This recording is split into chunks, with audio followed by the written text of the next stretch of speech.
Esta ponencia, bueno, la titulé La presencia musical en la vida cotidiana de las monjas de Santa Clara de Jesús de Querétaro en el siglo XVIII. Es un título muy largo, pero bueno, sé que una hora puede ser muy poco, ¿no?, para tratar de abordar todo lo que uno quisiera, ¿verdad? Entonces, pues voy a tratar de hacer que la vida cotidiana también tenía mucho de la actividad musical en las monjas. Entonces, ok, bueno, quisiera empezar mencionando brevemente que al igual, bueno, la música al igual que muchas otras artes ha tenido una fuerte relación con la Iglesia Católica a lo largo de muchos siglos, ¿no? Entonces, bueno, es de esperarse que las monjas, bueno, porque a lo mejor si ustedes piensan en monjas no se les viene a la cabeza inmediatamente la música, ¿verdad? Pero la verdad es que tiene, como les digo, una fuerte conexión entre la religión y el desarrollo de muchas artes, las pinturas, pues tenemos muchos ejemplos aquí. Entonces, bueno, en la música hubo algunas cuestiones muy importantes, o sea, que se desarrollaron como parte de la historia de la música occidental. Tenemos ahí a Guido d'Arezzo, un monje que fue el que le dio el nombre a las notas y empezó a utilizar el tetragrama para la escritura. También tenemos a Gregorio I, que gracias a él le llamamos cantos gregorianos, ¿no?, a esta música medieval, ¿no?, de estos cantos que ellos hacían dentro de sus conventos, de sus monasterios. Y también tengo por ahí una imagen de Notre Dame de París, ya que, bueno, aquí es donde se empezó a desarrollar, no hay imágenes, pero aquí es donde empezaron a surgir los primeros cantos polifónicos. Esto es que, cuando tenemos el canto gregoriano, todas las voces se movían igual, todos hacían lo mismo, eso se le llamaba monodia y todos cantaban al unísono, pero se fue más adelante, igual con esto quiero decir, para que fuera más vistosa las misas, todas estas ceremonias religiosas, estos cantos litúrgicos, se empezó a hacer como experimentos y se le añadió otra voz, ¿no? Entonces, bueno, así se creó los primeros cantos polifónicos, dos voces distintas, y bueno, todo esto tiene que ver evidentemente con la iglesia, ¿no?, y cómo fue de la mano con la música. Es así como tenemos algunas imágenes, ¿no? Bueno, seguramente por ahí podrán haber visto en algún lugar. Bueno, es así como llegamos a concebir esto, ¿no? Monjas alrededor de un órgano, cantando, entonando. Todas estas son representaciones del siglo XIX, un siglo posterior, pero bueno, no dejan de estar en el imaginario, ¿no?, colectivo de estos autores, donde tenemos a estas mujeres alabando a Dios y cantando, ¿no?, tocando. Quiero también empezar, todo esto es como un preámbulo, ¿no?, para poder hablar sobre las clarisas. En la Nueva España existieron 4 tipos distintos de instituciones femeninas, que son los conventos, los beaterios, los colegios y los recogimientos. Aquí en Querétaro tuvimos ejemplo de los 3 primeros. Recogimiento como tal no fue el caso, pero esto sucedió debido a que las mujeres, el papel de las mujeres en esta sociedad novohispana pues siempre estuvo cerca del hogar. De hecho hay por ahí quienes piensan que tiene que ver con, obviamente con la crianza de los niños, también pues por cuestiones biológicas, ¿no? Incluso esto de la menstruación, ¿no?, que hay que estar más cómodos en casa, etcétera. Entonces era muy importante para las mujeres que se mantuvieran lejos de los peligros de la vida, ¿no?, y que estuvieran dentro de alguna institución, en su casa, si estaban casadas o si vivían con sus padres. Ahí no se ponen de acuerdo los investigadores, pero hay quienes dicen que había, que no tenían completamente decisión sobre lo que hacían, sino que tenían que pedirle siempre la autorización de su padre, y hay quienes dicen que sí lo podían hacer con un poco más de libertad, pero al final de cuentas es lo mismo, ¿no? Tenemos ahí que necesitan un resguardo en un hogar, estar lejos de todas estos peligros, ¿no? Al exterior. Y es por eso que, bueno, surgen algunos de estos. Los recogimientos, quiero empezar por eso, era un tipo de institución donde llegaban mujeres desvalidas, donde no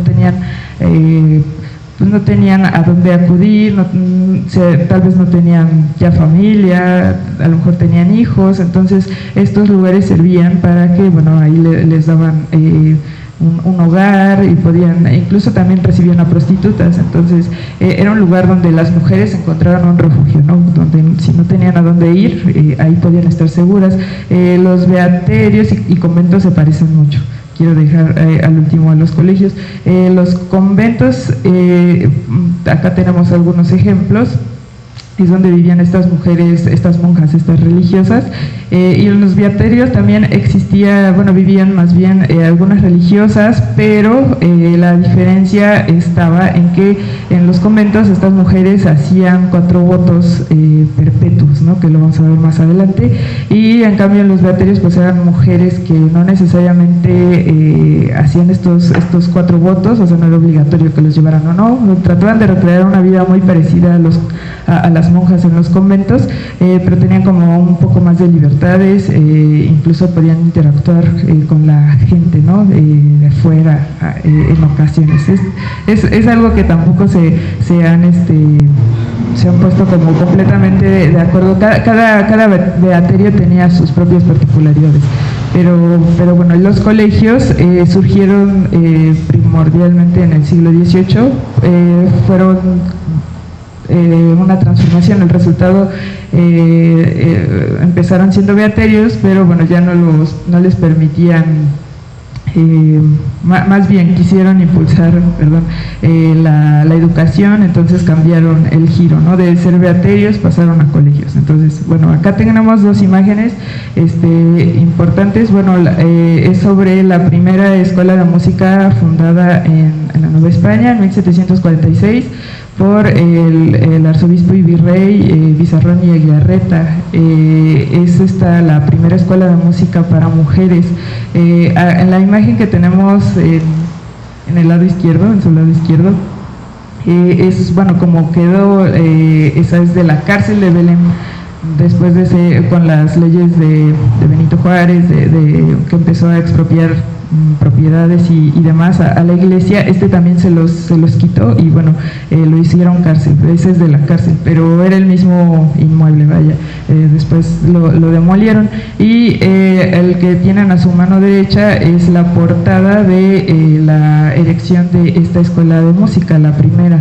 Este virrey tuvo como esa idea, de empezar a hacerla precisamente en ese siglo, porque él veía que en este colegio de San Miguel de Belém empezó siendo un recogimiento, pero no hacer muy bolas, empezó siendo un recogimiento, le daba hogar a estas mujeres que no tenían, y después empezaron a darle más cabida a las niñas, ¿no? A las más jóvenes, y les empezaron a educar, y bueno, ya una vez superado esto, el arzobispo se dio cuenta que también podría dárseles clases de música, instruirlas para que tuvieran otras oportunidades en la vida. Esto es algo muy curioso, pero en muchos lugares, no solo en los conventos, sino también en beaterios y también en colegios, se les permitía con mayor facilidad ingresar a las mujeres que supieran música,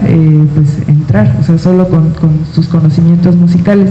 Entonces, bueno, lo que hizo este arzobispo y virrey fue promover esta escuela, la dirección de esta escuela, para que las niñas que tuvieran más afinidad por la música, que supieran, tuvieran bueno, sí, esa habilidad, se pudieran preparar ahí y bueno, ya decidieran ellas si querían profesar como monjas o si querían, no sé, irse a un colegio o algo. Es algo muy particular. En todos estos lugares, quienes sabían música les perdonaban el pago de dote. En el convento, también me faltó decir, acá sí pedían una cantidad algo grande. En el caso de Santa Clara de Jesús primero empezaron pidiendo 3,000 pesos y bueno, después lo pusieron en 4,000. Entonces no era una cantidad a la que muchos pudieran tener, les llevaría muchísimo tiempo juntarlo. Por ahí más o menos recuerdo el sueldo de un maestro de música por año eran como de 300 pesos, entonces imagínense cuánto tenían que, bueno, digo en este caso no del maestro de música, pero pues era una cantidad muy grande. Entonces en el caso de los beaterios no es que pidieran una dote tal cual, pero bueno, era como más fácil poder ingresar. Hay otro ejemplo sobre los colegios que me gustaría mencionar. En el colegio de Carmelitas, por ahí hay un ejemplo que se permitió entrar a una educanda. Bueno, era una joven que quería recibir educación, venía de otra ciudad, no vivía aquí en Querétaro, pero no tenía el dinero para pagar y poder quedarse a vivir ahí en este beaterio, bueno, colegio, posteriormente colegio. Entonces, como sabía tocar música, le dejaron quedarse ahí sin pagar suelo, ¿no? Sin dar una renta por vivir ahí. Entonces, bueno, acá especifico mejor esta diferencia entre monjas y beatas. Las monjas realizaban 4 votos perpetuos que eran los de obediencia, pobreza, clausura y castidad. En cambio, bueno, como les mencionaba, les anticipaba, las beatas no muchas veces se les exigía guardar estos votos, más bien era como algo a lo que aspiraban. Sobre todo lo que sí hacían era la obediencia, la pobreza y la castidad. La clausura era algo, según lo que he encontrado de otras investigaciones, era como la cereza en el pastel, no era algo que solamente las monjas podían tener acceso, ¿no? Porque eso ya era exclusivo, digámoslo así. Entonces, también, lo que les adelantaba es que estos beaterios empezaron siendo eso y posteriormente en el siglo XVIII se transforman en colegios porque le dieron más peso a la educación, pues usarse, si tenían las instalaciones, había ya de por sí maestras que daban clases, instruían, era un poco distinta la educación a lo que hoy pensamos. Les enseñaban un poco a leer, tal vez a contar, la doctrina era lo que no podía faltar. Entonces, decidieron transformar estos beaterios en colegios. Acá en Querétaro, les decía, tenemos ejemplo de esto. Acá tenemos Capuchinas y Santa Clara, que son los conventos,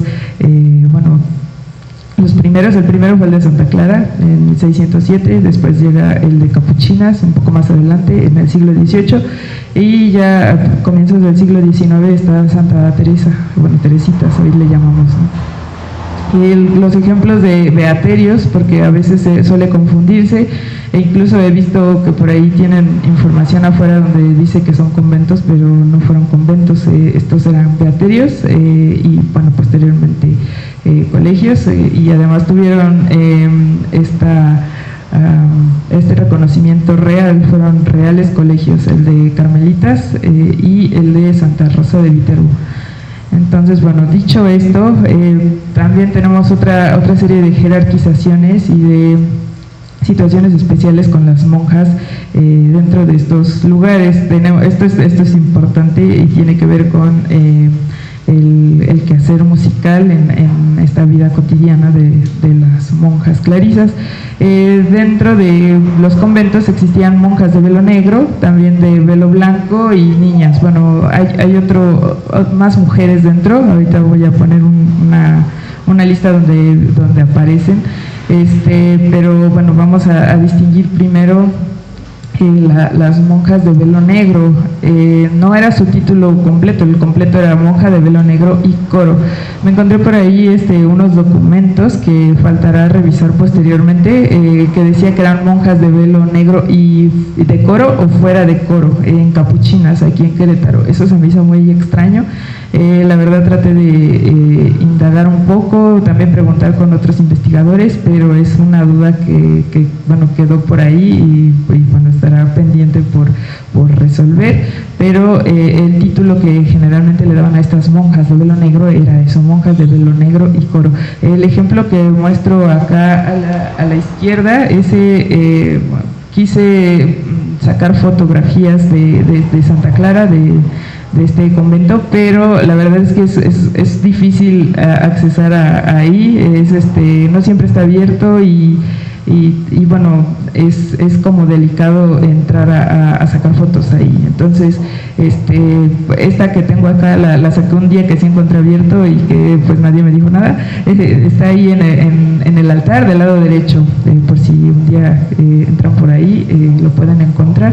Del lado izquierdo, acá, a mi derecha, ese es un ejemplo de una monja capuchina de velo negro, pero se encuentra en el Museo de la Restauración, acá al lado de capuchinas. Ajá, no es una monja que haya profesado en este convento. Es una réplica de Miguel Cabrera, y esta la hizo una pintora que se llama Marta Torres Póngora, y ahí pueden encontrar también muchas figuritas de estas monjas de velo negro. Pero bueno, dice coro porque las monjas de velo negro y coro tenían la obligación de asistir a hacer el oficio divino. Ahorita también vamos a hablar sobre qué es el oficio divino. Y también estas monjas de velo negro eran las que participaban, o sea, tenían esta categoría más arriba que las demás y podían tomar decisiones en la comunidad. Ahí creo que se me fue una letra, pero son decisiones. Ajá. Entonces, bueno, ellas eran las que mandaban, las que decidían, las que solo se ocupaban de rezar. Vamos a ver más adelante un horario donde se van a dar cuenta que es muy, ¿cómo decirlo? Les exigían mucho, ¿no? O sea, estar rezando. Ahora lo veremos más adelante.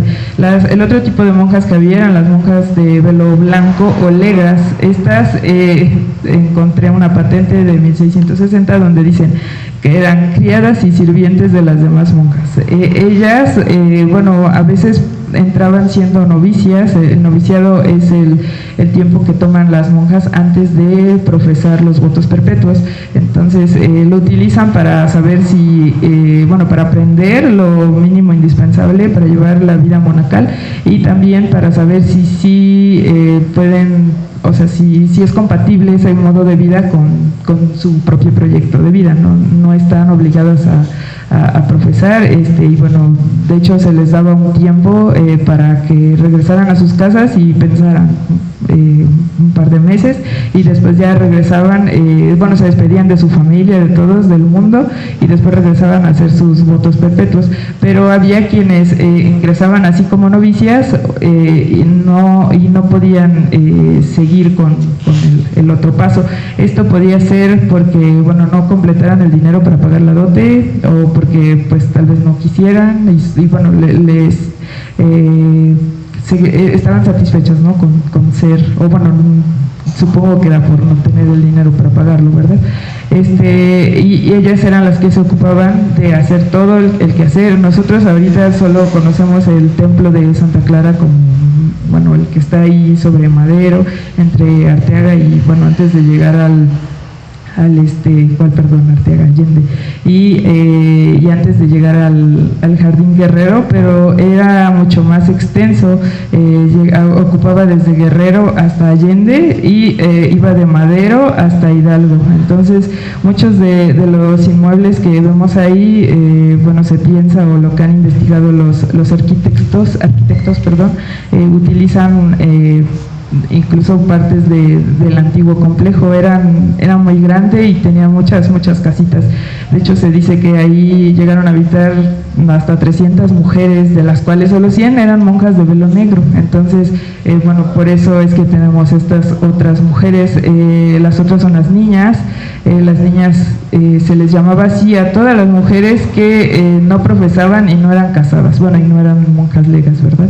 Porque a veces solían llevar niñas a que las cuidara su tía, que era monja, o las inscribían ahí porque también ofrecían clases, tenían clases de catecismo, como les decía, también para pues, aprender a leer muy poco, contar lo necesario, ¿no? Todo esto era como lo que podían aprender, ¿no? Y bueno, se les llamaba así niñas. Había señoras, bueno, mujeres ya adultas, mayores, pero seguían llamándose niñas, se piensa porque pues no tenían como esta autonomía, ¿no? O sea, estaban bajo el brazo de alguien más, para que me entiendan. En este caso, pues ahí estaban resguardadas en el convento, o sea, no podían tomar decisiones por sí mismas.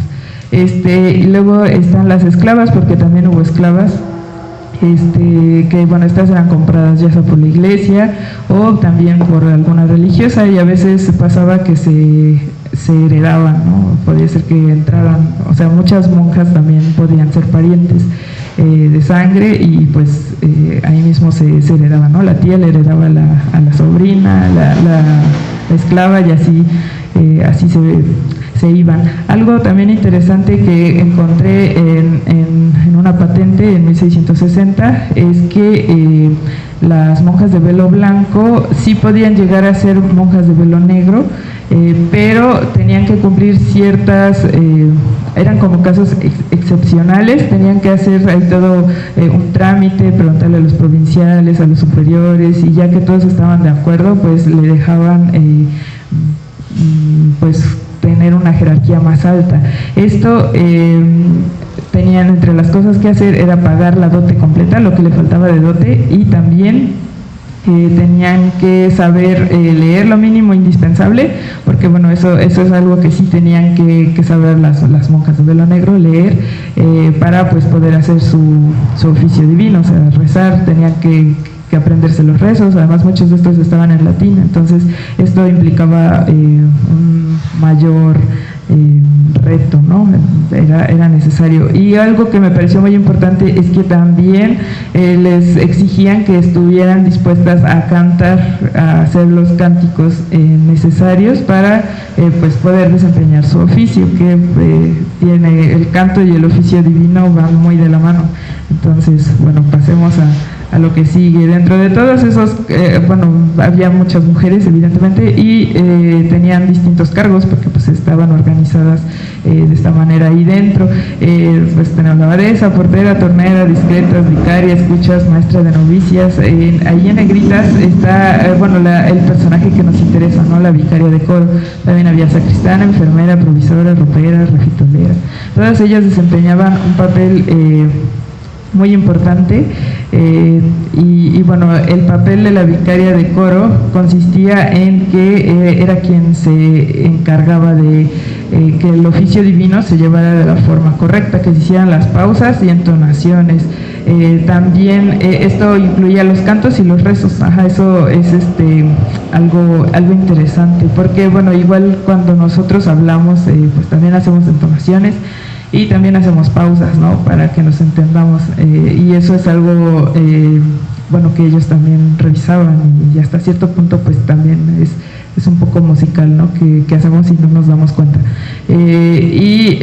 La otra cuestión es que se encargaban también de vigilar que las misas estuvieran ejecutadas de forma correcta. También se cantaba en las misas y en el oficio divino, ¿no? Entonces eran las que porque bueno, la misa era muy compleja y tenía muchas partes, también tenía partes donde sí cantaban y donde no, entonces todo eso era lo que revisaban. Y también otra cosa es que daba las lecciones para rezar, como dice ahí, en la sala de labor y el refectorio. El refectorio es donde se reunían a comer, entonces mientras estaban haciendo alguna labor manual, podría ser, o comiendo, tenían que estar también aprendiendo algunas lecciones pues para rezar. Yo me supongo que pues como vamos a ver más adelante, no siempre cantaban con tanta complejidad, pero cuando sí lo hacían, pues bueno, ahora sabemos que si vamos a dar un concierto o algo, pues tenemos que tener tiempo para estudiar y todo esto. Entonces yo creo que usaban estos momentos, como dice ahí, o sea, no solo dar las lecciones para rezar, sino que también podían como empezar a ir recordando memorizando algunas frases melódicas, o sea, como que les cantaba una partecita y no sé, a lo mejor ellas repetían en ese momento para irlo memorizando y que fuera más fácil, pero de eso hablaré más adelante. Y bueno, también algo interesante es que la regla que ellas seguían, que viene en las constituciones generales, también decía ahí que la abadesa estaba obligada a hacer que aprendieran canto a aquellas que tuvieran esa habilidad. Y bueno, tenemos un caso muy interesante que, bueno, aquí vemos reflejado que sí se seguían estas instrucciones en la regla, desde luego que tenían que hacerse así, pero tenemos un ejemplo de esta partecita que dice la regla, porque bueno, en 1756 se dejó ingresar al convento a una monja organista. Le dieron el velo blanco porque, bueno, era india. Esto es algo interesante. La patrona de Santa Clara de Jesús de Querétaro es Luisa del Espíritu Santo, o Luisa de Tapia, ¿no?, que es la nieta de Connie, o pues la hija de Diego de Tapia.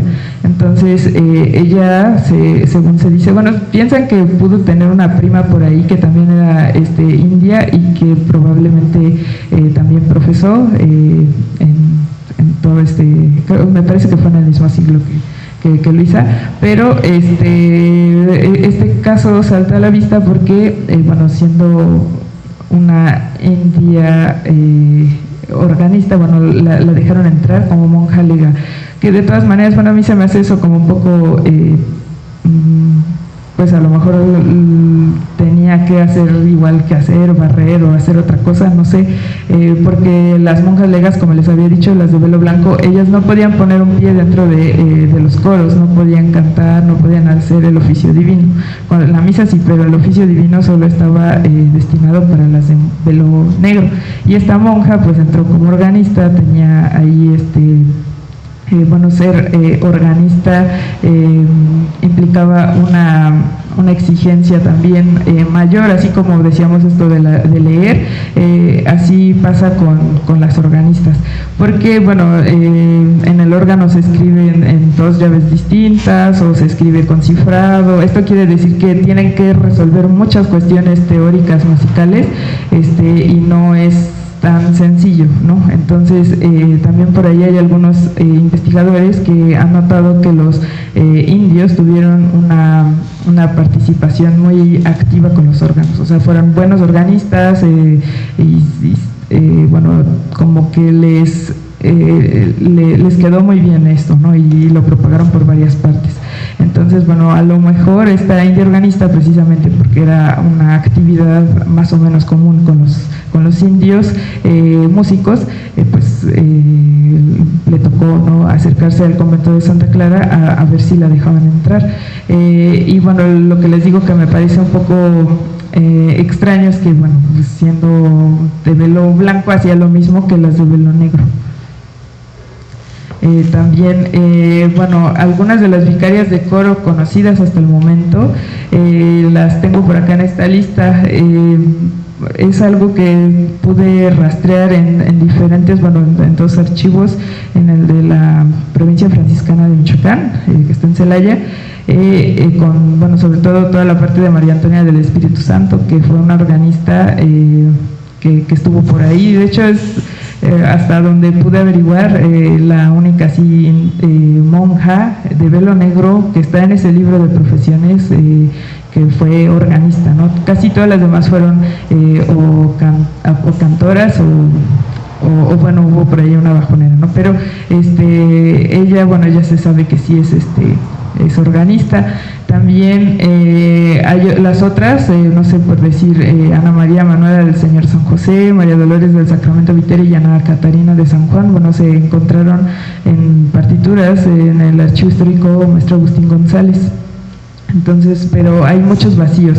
Acá al lado izquierdo están ordenados por trienios. Estos era el periodo de gobierno que tenían las abadesas. Las abadesas cada 3 años hacían, bueno, todas las monjas hacían votaciones para decidir quién iba a ser su abadesa. Entonces también cambiaban, o a veces quedaba la misma vicaria de coro. Probablemente pues no había como mucho de dónde escoger, o era muy buena. La verdad, esta monja tenía, bueno, por ahí les decía, hay un libro de vida de ella en el archivo de Celaya, y nos menciona entre las líneas que tenía problemas de salud, entonces también se ausentaba bastante. Vamos bueno, como veíamos la fecha más bien de la India organista, coincide más o menos con el periodo donde está María Antonia del Espíritu Santo, y probablemente también fue llamada porque, bueno, a lo mejor esta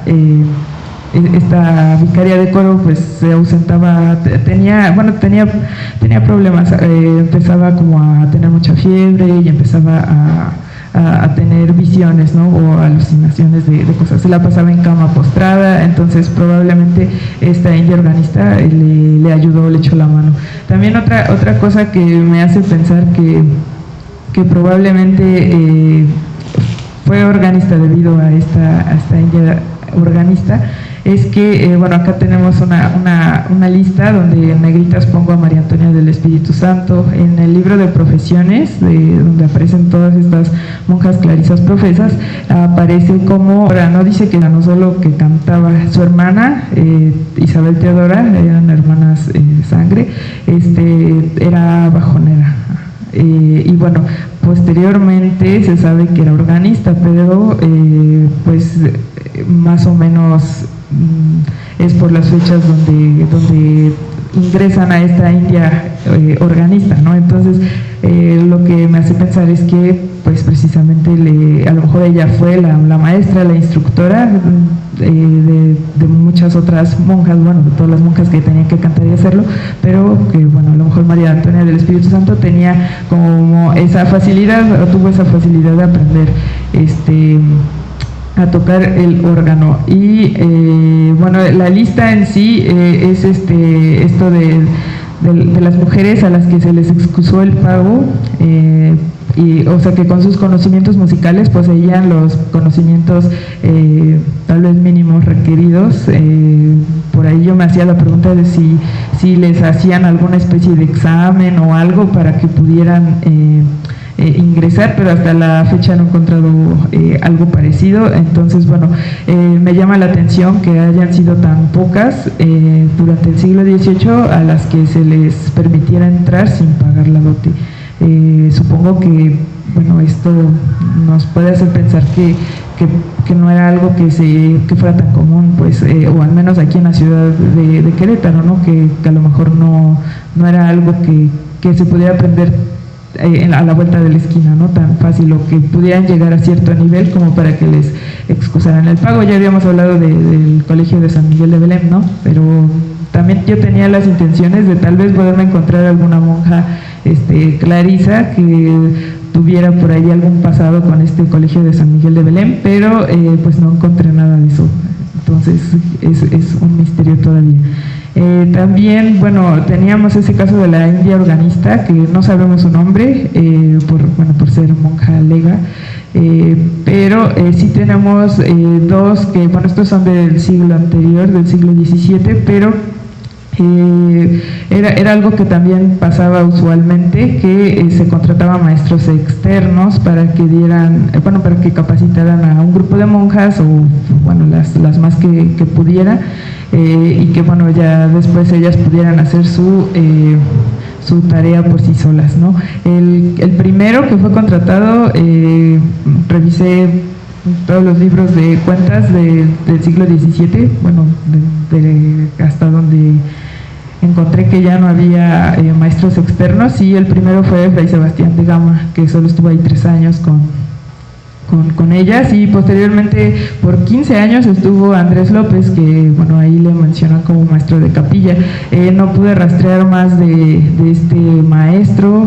Seguramente hubo muchos músicos, ¿no?, que podrían haber sido reconocidos como maestros de capilla, pero pues iban y venían de pueblo en pueblo, de lugar en lugar. Entonces a él le tocó quedarse acá por 15 años y estuvo instruyendo a las monjas clarisas. Después, ya en 1661, ya aparecen en los libros de cuentas que maestras de coro, bueno, la maestra de coro pidió villancicos. No dice el nombre de la maestra, pero pues quiero pensar que pues ya las monjas, después de tantos años, ya estaban capacitadas para poder pues a ejecutar correctamente las misas y el oficio divino. También, bueno, rápidamente vamos a hablar de los coros, que es el espacio donde cantaban. Este espacio en los templos, bueno, lleva ese nombre, es algo que, bueno, donde se reunían estas monjas a realizar el oficio divino. Acá tenemos una imagen de la fachada de Santa Clara, es una imagen de las portadas, y mi intención de ponerla es para que nos fijemos o nos demos cuenta. A lo mejor, bueno, sí conocemos Capuchina, Santa Clara aquí en la ciudad, pero tiene algo particular, es que la entrada, o sea, si entramos, el altar nos queda de lado, no de frente, como muchas de las otras iglesias. Esto es una particularidad de las iglesias, de los templos que pertenecen a alguna institución femenina. Sí o sí tenía que pasar con estos conventos. También lo tiene Santa Rosa, por ejemplo.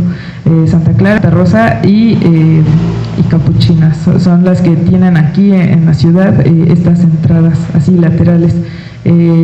Esto nos da que bueno, este es un diagrama donde podemos ver ilustrado el coro. Queda justo en la parte de atrás, y esto se hacía porque, bueno, las monjas entraban, el acceso a su convento, a donde estaban sus dormitorios, sus cuartos y todo esto, lo tenían por acá en el coro bajo. O sea, era la manera en que podían estar en el templo al mismo tiempo que los feligreses. Si la construcción hubiera sido como las otras iglesias donde entramos y justo está el altar, bueno, hubiera sido un poco difícil para ellas entrar sin que las viera la gente, ¿no? También algo interesante es que, bueno, el coro alto está arriba, ¿no? El coro bajo es el que está al ras del suelo cuando se entra al templo, y es que en la parte de abajo estaban las criptas. Ahí mismo profesaban, ahí votaban para la abadesa, ahí cantaban el oficio divino, ahí también cantaban la misa, y también ahí las depositaban cuando se morían, o sea, no salían del coro. Era, por tanto, un lugar muy importante, y como más adelante veremos una lista de horarios, vamos a darnos cuenta que ahí se la vivían prácticamente. Esto que estamos viendo es la celosía, que son las rejas que cubrían esos coros. Estas imágenes que están viendo son de Santa Rosa de Viterbo, porque, como les repito, es como difícil sacarlas de ahí en Santa Clara, perdón. Pero su imagen que está a la derecha, podemos ver incluso ahí como el vestigio de que hubo una doble reja, porque eso era algo que se estipulaba que tenía que hacerse así, y hasta arriba vemos un cortinero porque también tenía que estar cubierto para que no pudieran ser vistas, no podían ver a la gente de afuera, y la gente de afuera no las podía ver. Y bueno, esta es la foto, la otra foto, la del lado izquierdo, es cómo se ve el coro, bueno, desde el coro alto al altar, igual en Santa Rosa de Viterbo. En parte este tipo de construcciones se debe a Carlos Borromeo, que escribió por ahí un tratado de arquitectura que sirvió para que los arquitectos de la Nueva España determinaran determinaran cómo se iban a construir los templos, y bueno, hace toda una serie de indicaciones, entre las que menciona estas que son específicamente para los conventos femeninos, donde bueno, nos habla de rejas, de cerrojos, de llaves, lo cual nos hace pensar que pues realmente tenían ahí mucho cuidado, ¿no?, de cómo es que quién entraba y quién salía. De hecho también, bueno, por ahí en las patentes me encontré todo un protocolo que seguían para, por ejemplo, cuando una monja se enfermaba, bueno, tenían ahí enfermeras, pero si necesitaba que entrara el barbero cirujano, pues tenían todo un protocolo para dejarlos entrar, tenían que ir pasando, tocando una campanilla, y se iban escondiendo en sus cuartos, solo podían estar ahí la abadesa, otro par de monjas, y todos siempre estaban ahí como cuidando, ¿no? También el conjunto arquitectónico en total, pues no se construyó de la noche a la mañana, ¿no? Sí hubo personas ahí adentro construyendo y demás, pero bueno, una vez que ya no era tan necesario que entrara alguien externo, pues tuvieron muchos cuidados. Entonces esto también me hizo pensar demasiado, ¿no?, sobre entonces cómo le hacían para tomar clases con los maestros externos, ¿no? Entonces bueno, pienso que para esto sí debieron haber hecho alguna excepción y debieron de tener todo el sumo cuidado para que entrara este maestro, por decir Andrés López, pero también me imagino que por esto mismo no permitieron o prefirieron pues sí, dejar entrar a las monjas que sí supieran tocar música, ¿no?, gratis, por así decirlo, bueno, sin pagar la dote, para que ellas suplieran ese quehacer, ¿no?, de enseñar. Entonces bueno, es algo interesante. Esta es la única imagen que tengo de el coro bajo de Santa Clara. Seguramente si algún día pasan por ahí ya en misa, a veces abren ese coro bajo y podrán entrar y verlo en persona. Esto es el escaneo de una postal que venden ellos mismos ahí, pero bueno, fotos del lugar pues no pude obtener. Y bueno, estas también son imágenes de la Fototeca Nacional, del coro alto de Santa Clara, donde podemos ver el órgano y bueno, ese órgano que está ahí, no sé si ven. No ven mi puntero. En la imagen que está del lado derecho hay un órgano en medio, pero ese órgano no es de la época, o sea, es como probablemente del siglo XIX, finales o principios del XX. El órgano que sí se ve del lado derecho, de acá, ese es el barroco. Fue construido por Ignacio de las Casas, Mariano Ignacio de las Casas, y lo mandaron construir después de que hubo un incendio y se perdió el anterior. De hecho también por ahí sí me encontré los gastos por algunos el primer órgano que tuvieron, y coincidió con la fecha en que contrataron a Fray Sebastián, porque bueno, seguramente sí necesitaban pues un instrumento, ¿no?, donde poder practicar, donde poder aprender música. También, bueno, ahora sí vamos a hablar rápidamente sobre el oficio divino, que esto es lo que tenían que hacer estas mujeres, estas monjas. Básicamente el oficio divino consta de esto que está por ahí, son algunos salmos, himnos, cánticos, responsorios, lecturas, todo esto depende mucho del día, de la hora en que se haga. Y bueno, las horas litúrgicas están divididas de esta manera. Puse ahí en negrita, son las horas que están como estipuladas y que todos han consensuado que son así. En todas partes fue así: la tercia a las 9 de la mañana, la sexta al mediodía y la nona a las 3 de la tarde. De ahí en fuera todas las demás dependían mucho de cada complejo, ¿no?, de cada convento.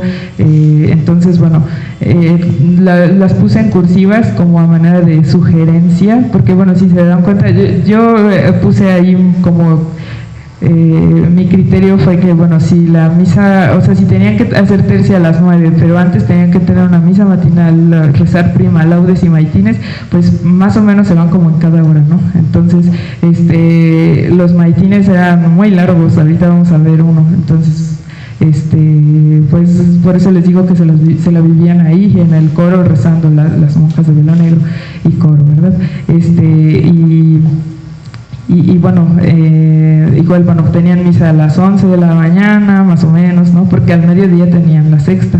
Luego hacían vísperas a las 6 más o menos y completos a las 7 más o menos. A veces hacían misas dobles, ¿no? En la mañana y en la noche, cuando era una fiesta importante.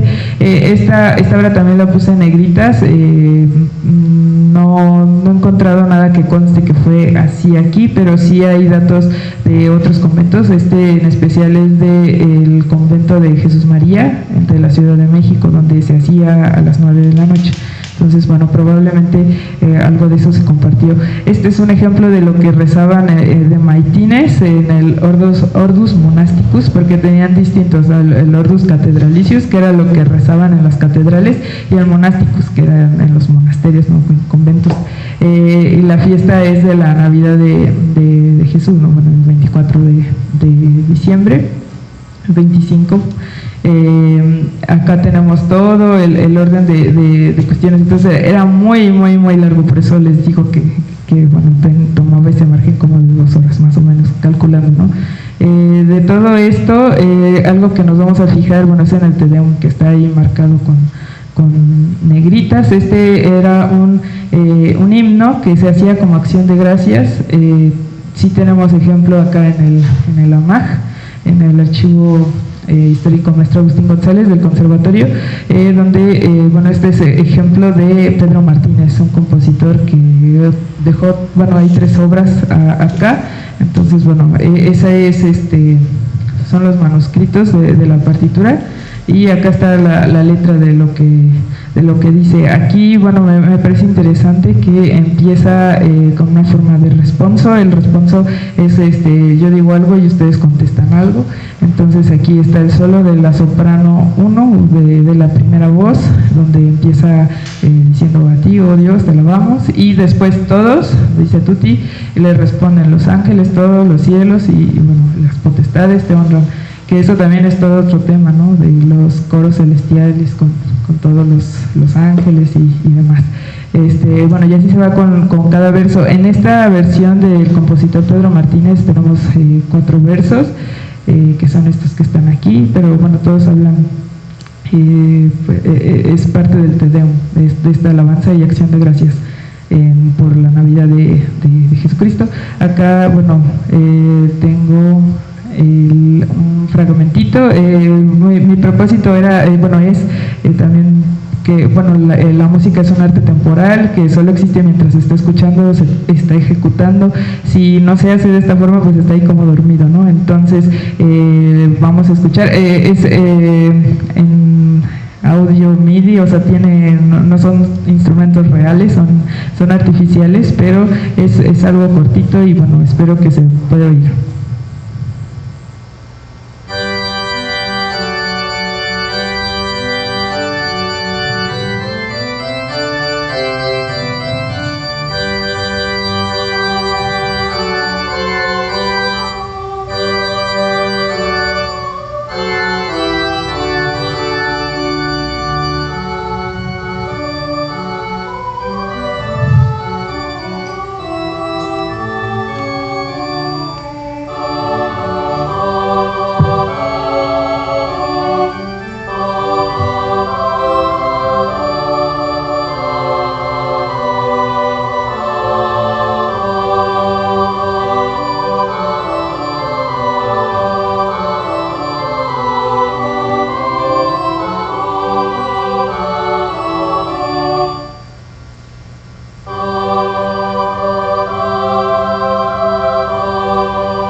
Pero bueno, básicamente es eso. Toda la primera parte, cuando cambió, si podemos escuchar por ahí algún cambio como muy radical, fue ya cuando empiezan con los versos, pero lo repite 4 veces, ¿no? Pero es lo mismo. Algo interesante de esto es que en la parte superior, bueno, este es un ejemplo, ¿no? Pero hay escritos, tienen estas anotaciones donde hablan de nombres de algunas mujeres, ¿no? En este caso, ahí dice, para antes de la misa, este papel pertenece a Santa Ana María y a Doña Petra, es decir, lo que dice. Dijo cuál santa, la señorita Ana María y a Doña Petra. Y pues estuve tratando de buscar los nombres porque tampoco dice los apellidos en el libro de profesiones. Ahí, bueno, están encimadas, ¿no? Ahí, perdón, porque para que fuera de mayor fidelidad lo tomé como en 2 partes, ¿no? Pero es lo que hice, Ana María y Doña Petra. Traté de buscar en el libro de profesiones a ver si es que había algún nombre parecido, pero pues Ana María era un nombre medio común, y Petra, pero el caso es que coincidieran los dos, ¿no? Que estuvieran viviendo en el mismo tiempo. Encontré que en 1766 profesaron 2 monjas con estos nombres en Santa Clara, pero al año siguiente profesó una que tenía los 2. Entonces, pues probablemente sí hayan sido, pero pensando en que bueno, había muchas otras mujeres también seglares. Esto nos dice la patente del siglo XVII que no se podía, que las de velo blanco no podían participar cantando en el oficio divino, ¿no? En la liturgia de las horas, pero hay muchos nombres de muchas mujeres que no aparecen en el libro de profesiones, entonces me hace pensar o preguntarme si realmente se siguió esa patente o no. No he encontrado otra que lo refute o que diga alguna otra cosa distinta. Lo que sí es que bueno, hay por ahí de repente algunas coincidencias, como en este caso, ¿no? Que no sabemos si se refieren a estas monjas que sí profesaron. Bueno, la otra parte de la liturgia de las horas, que era muy importante además de maitines, era vísperas. También es un ejemplo de lo que sucedía en el día de Navidad, el 25 de diciembre. Ahí hacían el rito de entrada, tenían algunos salmos.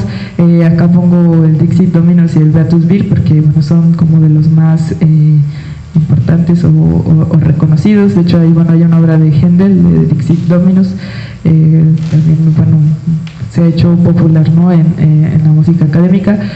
También bueno, hacían responso, el himno y el Magnificat. Bueno, lo pongo acá en negritas porque de esto también hay muchos ejemplos en el conservatorio. Ahí no puse toda la traducción, solo este breve fragmento de lo que dice la letra de este canto a la Virgen María. Y bueno, lo interesante de las vísperas es que hay algunos investigadores, digo, de esto de las vísperas sí hay mucho material en el conservatorio, por lo que me hace pensar que pues probablemente también sucedió acá, le dieron esa importancia. Es que dejó de ser solamente como una parte que hicieran como intramuros, o sea que pues se la tenían que vivir ahí en el coro, ¿no? Estas monjas, pero dicen que al menos en la Catedral de México, las vísperas, llegado a esta hora de la tarde, no solamente participaban pues el clero, ¿no? Que tenía que hacerlo sí o sí, sino que también se unían los feligreses y también bueno, lo hacían muy grande para la ocasión, donde participaba pues el coro, la capilla instrumental completa, o sea que violines, oboes, todos los instrumentos que tuvieran, y también órganos, porque usualmente había 2 como en la Catedral de México. Y bueno, no es la excepción. Bueno, al menos en Santa Rosa de Viterbo sí hay rastros de que hubo uno abajo y otro arriba. En el caso de Santa Clara pues solo está como el cascarón del de arriba, pero de abajo no hay rastro material, pero bueno, en los papeles dice que sí había otro órgano, ¿no? Uno que se quemó y además el primerito, ¿no? Que compraron. Y bueno, no lo vamos a escuchar ni nada, pero por ejemplo uno de los Magnificat que hay en el el conservatorio pertenece a Ignacio de Jerusalén y Estela, que fue un compositor italiano que radicó en la Nueva España, vivió en Italia, después se fue a España y allá estaba prestando sus servicios cuando lo mandaron a la Nueva España y acá murió. Tuvo una hija, de hecho, que fue flautista y utilizó sus conocimientos de música para poder ingresar al Colegio de Vizcaínas. Ella se educó musicalmente en el Colegio de San Miguel de Belém, del que hablamos. Entonces, bueno, sí tuvo frutos o personajes notables, ¿no? Como se llamaba María Micaela Jerusalén y Estela, que hija de este compositor, que es de los más populares o reconocidos para la Nueva España. Y bueno, en cuanto a misas también hay muchas, de acá ya no me voy a detener, pero bueno, incluso muchos compositores barrocos como Gennaro Manna, que bueno, era pues vivió en el siglo XVIII también, y o sea, su obra se rastrea hasta acá. También, bueno, cabe decir que en el quehacer de las misas y todo esto, acá, bueno, por lo que cuentan las partituras, se seguía la tradición española, donde se tenían más de un coro. Como les decía, a veces tenían dos órganos, se usaban dos órganos, y a veces también estos coros eran separados en dos, un poco por esta idea del responso, de que yo pregunto y ustedes contestan. Entonces, hay muchas partituras que nos dicen que sí se utilizaron, bueno, porque están maltratadas o tienen huellas de dedos o de donde las sujetaban, y bueno, nos hace pensar que acá también se seguía esta tradición por cómo está escrita, ¿no? Para el coro primero, y para el coro segundo. Y bueno, además, otra cosa que no les mencioné antes es que al parecer sí, las mismas monjas eran las que suplían, o bueno, estas mujeres, pensando que también contaban a lo mejor, ¿no?, las seglares, que por ahí hicieron alguna excepción, porque a lo mejor tenía alguien alguna voz particular, o que bueno, le servía para engrandecer el rito litúrgico. Hicieron perdón, se me fue de la onda. Había varias voces, ¿no? Las voces en los coros están las femeninas y las masculinas. En las femeninas, bueno, son soprano, contralto. En las masculinas, tenor, bajo. Ajá, es como se escribe. Acá hay también partes para tenor, pero en la parte de hasta arriba dice ahí escrito que la cantaba Zenobita la tenorista. Bueno, es uno de los nombres que recuerdo. Entonces, bueno, nos hace pensar que había mujeres que o sea, entre ellas se repartían los papeles, no importaba que hubiera sido escrito para una voz masculina, sino que bueno, lo adaptaban a su propio registro, no a sus posibilidades, pero pues ellas como trataban de solventar, ¿no?, esa parte, al menos la vocal. También otra cosa que me llama la atención es que, en este archivo que les he estado mencionando tanto, hay, no sé, yo calculo que hay como unas 250 obras distintas. Todas estas, aparentemente la mayoría pertenecen a Santa Clara, si no es que todas. Algunas, la mayoría sí dice Santa Clara, hay otras que no. Entonces por eso como que queda la duda, sí todas, aparentemente es el mismo corpus, entonces pues por eso se supone, se piensa que sí perteneció todo a Santa Clara. Y bueno, llegaron allá al conservatorio, o es lo que se piensa, que he conversado con nuestro David Saavedra, que es el encargado del archivo, es que pues alguien, cuando Benito Juárez exclaustra las clarisas, alguien tomó las más partituras que podía, no sé, en este caso a lo mejor esas fueron las que sobrevivieron, esas 250, 300, y pues las estuvo resguardando hasta que a finales del siglo XIX se funda la Escuela de Música Sacra. Entonces, no sé, cuando se da el espacio para llevar a cabo esta escuela, pues alguien devolvió todo ese corpus de partituras. Entonces, pues han estado ahí, digo, no sé si eran todas, ¿verdad? Eso no lo podremos saber, pero lo que me llama la atención, lo que iba, es que tampoco es que haya tantas copias de todo, o sea, todas son algo distinto, y a veces sí tienen copias, pero no tantas, o sea, como 3 o 4. Y regresando a esto de que si había 100 monjas de velo negro que cantaban, pues como le hacían, ¿no? Para leer la misma hoja. Entonces, bueno, lo que pienso que podría haber pasado es que la tenían que aprender, ¿no? De memoria, así como muchas veces se hace en los coros, ¿no? Cuando se está aprendiendo a leer, pues se puede memorizar. Es más sencillo a veces no memorizar alguna canción, o bueno, todos cantamos sin necesariamente saber qué es lo que estamos cantando. Ajá. Es como algo que quería mencionar. Y bueno, ya para terminar, espero estar siendo clara.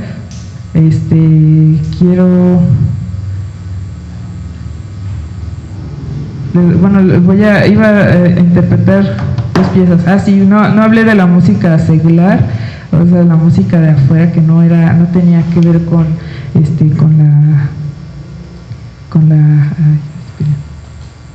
con la iglesia,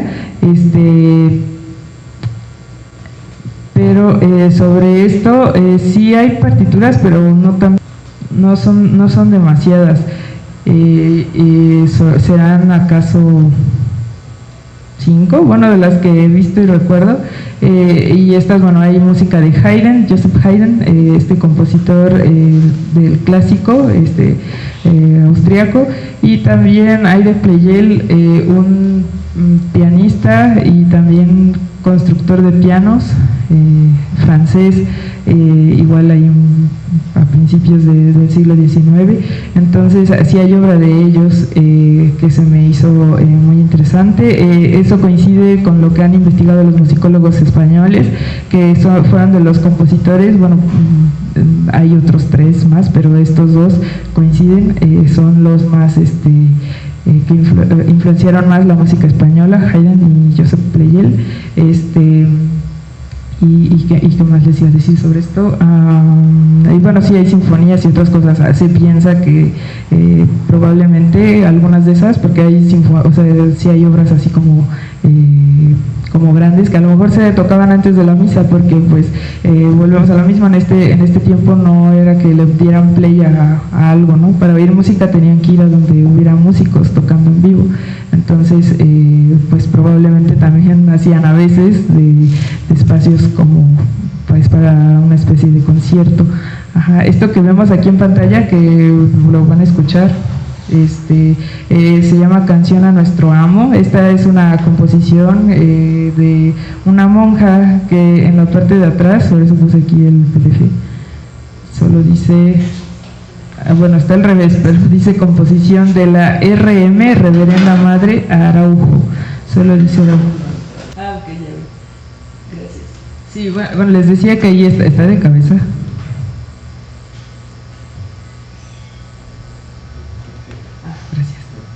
Sí, en la parte de acá, bueno, es que así la escaneé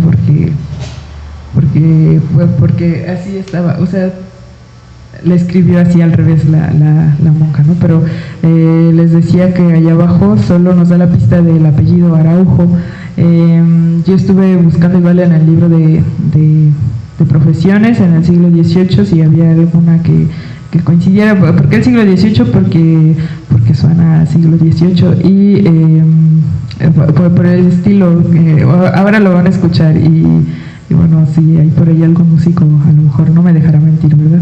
Entonces encontré 2 Araujo, pero bueno, yo me decanté por adjudicárselo a una de ellas, sobre todo por el nombre que se puso cuando profesó, Sor María Guadalupe de Santa Cecilia y Araujo. Como saben, bueno, Santa Cecilia es la patrona de los músicos, entonces muy probablemente haya sido esta Araujo y no la otra. Por esta sencilla razón. Y de esta también es algo interesante que me gustaría compartir, es que bueno, dentro de las obras que vi, bueno, la encontré repetida en 2 copias distintas. Esta es la que sí tiene la firma, la otra no tiene nada, está como si fuera anónima. Si se hubiera extraviado esta partitura que estamos viendo, pues se habría quedado como en el montón de las anónimas. Y también hay muchísimas, la mayoría son anónimas, son muy pocas las que sí tienen autor. Entonces, bueno, esto también me hace preguntarme si todas las obras que están anónimas en realidad fueron composición de alguna monja, porque, bueno, pudo haber sido este el caso, ¿no? Algo parecido. Y bueno, a ver, es eso y pues lo voy a tocar. La otra cosa que voy a tocar también, a ver si se ve, no sé, ¿no? Es un minuet, está en imagen, pero si no vamos por partes. Sí, bueno, esa no la bueno, no, en realidad sí la transcribí aquí, pero no les estoy mostrando la transcripción. Es la fotografía de ese manuscrito. Bueno, esto es como un cuadernillo donde venían varias piezas, varios, minuets en este caso. Esto, bueno, lo comento acá para también hablar un poco sobre esto que bueno, a finales del siglo VIII, como por 1790 más o menos, por ahí, en 1800, dice que es cuando empiezan a llegar los primeros pianos a la Nueva España. Dicen que había un constructor en Durango, si no me equivoco, y que empezaron a llegar por Veracruz, ¿no?